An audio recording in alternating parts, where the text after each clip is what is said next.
There's something so mesmerizing and beautiful about Frank Sinatra and Ava Gardner's passionate, albeit tragic, love story.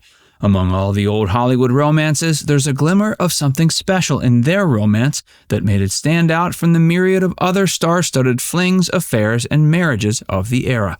Join Facts First as we take a closer look at Sinatra and Gardner's relationship and what inevitably caused it to crumble. Gardner was initially put off by Sinatra's reputation. The stars first got acquainted in the early 40s on the MGM lot. Sinatra had established himself by that point as a star crooner, though at the time he seemed to merely admire the young up-and-coming starlet with the sparkling green eyes from a distance. Gardner, however, immediately brushed Sinatra off as just another arrogant, cocky, and overpowering playboy. Her feelings on Old Blue Eyes eventually softened after they met again in 1948 and started spending a good deal of time together. Gardner was just 23, but had already been married and divorced twice.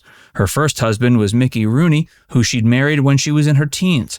Her second was bandleader Artie Shaw, but that marriage proved yet again unfruitful. Sinatra, likewise, had already been married. He and Nancy Barbato exchanged vows in 1939 and had 3 kids. But Sinatra indulged in extramarital affairs with admiring women. From this point onward, it was a well-known fact he was a bit of a philanderer. One of his notable flings was with actress Lana Turner, who, just like Gardner, had also been married previously to Artie Shaw. They bonded over mutual interests.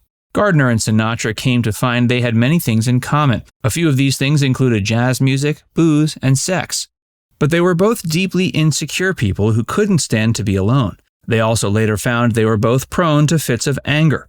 At first, both stars were keen on keeping their affair out of the public eye, so they met up as discreetly as possible. But quickly their circle of friends and colleagues began to notice they could be quite toxic in each other's company. They earned a reputation for having the most fiery of fights over the littlest things. Even so, it was clear they were deeply attracted to each other. As time went on, they seemed to lose concern over what would happen if their scandalous affair became a matter of public knowledge. In 1950, they were finally exposed when a photograph of them canoodling at the London Palladium was published in various tabloids and magazines. Sinatra's career took the biggest hit.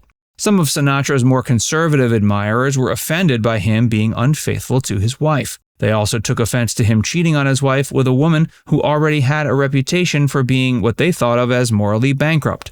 The blowback of negative publicity plummeted Sinatra into a downward spiral that ultimately led to him losing both his film and recording contracts. The following year, heartbroken and no doubt angry, Nancy Barbato rather reluctantly granted Frank a divorce. As soon as proceedings wrapped, he and Gardner got married in a private ceremony in Pennsylvania. The honeymoon period, however, quickly ended when Gardner received a letter in the mail from a sex worker who claimed to have been sleeping with her new husband for the last several months. That piece of correspondence and the startling news it contained left Gardner with many questions about Sinatra's faithfulness. Hey, if you're enjoying this video so far, be sure to give it a like and subscribe to Facts First if you haven't already, and stick around for more about Ava and Frank. Sinatra's suicide attempt shook Ava to the bone. In late summer 1951, Gardner and Sinatra were drinking copious quantities of champagne and liquor at the Cal Neva Lodge in Lake Tahoe, California, a casino hotel where Frank was a shareholder and would often perform, when they got into a heated argument. About 15 minutes after they had exchanged a few verbal blows, Sinatra washed down a handful of powerful sleeping pills with another guzzle of champagne. After he came to, Ava was in his bedroom, justifiably worried. She quickly forgave him, but that suicide attempt was only the first of many. A few weeks later, he tried to take his life at his house, and not long after, he tried to off himself yet again during one of their notoriously explosive fights. Gardner was no saint. Ava loathed spending time on movie sets, and would regularly have one-night stands with whomever she pleased. Sinatra was, of course, no stranger to infidelity.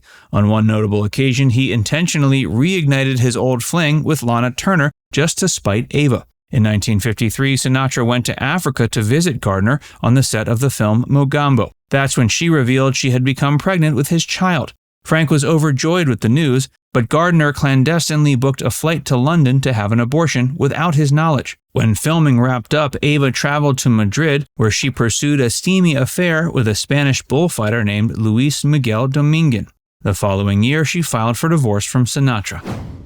Sinatra didn't take the news very well. Brokenhearted and despondent upon learning his wife wanted out of their marriage, Frank cut his wrists, presumably hoping he'd wake up to find Ava sitting by his side at the hospital. This time, however, Gardner never showed up, even though he had to go against everything inside him telling him not to. Frank granted Ava the divorce she wanted in 1957.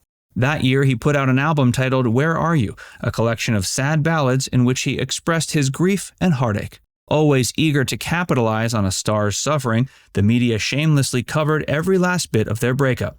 While Frank no doubt resented this, the press coverage did manage to humanize and soften his arrogant image in the public eye. With an unexpected revival in popularity, Frank went on to land the role as Maggio in 1953's From Here to Eternity. This billing led to him receiving critical acclaim, earning an Academy Award for Best Supporting Actor, while finally being praised as a serious actor. Years later, while Frank was filming 1965's Von Ryan's Express in Rome, Sinatra invited Ava to pay him a visit at the villa he was staying in. Those who joined the two stars for dinner reported it was quite obvious Frank was trying to rekindle the romance. One actor in attendance, Brad Dexter, was later quoted as saying it was excruciating to watch Sinatra witness the woman he considered the love of his life drowning herself in the bottle. Gardner's star faded, as did her health. In the years since their divorce, Gardner had fallen deep into alcoholism. Even though she initiated the divorce, sources close to her claimed she took the most significant emotional blow. In the end, she isolated herself and lived the remainder of her days out of the spotlight.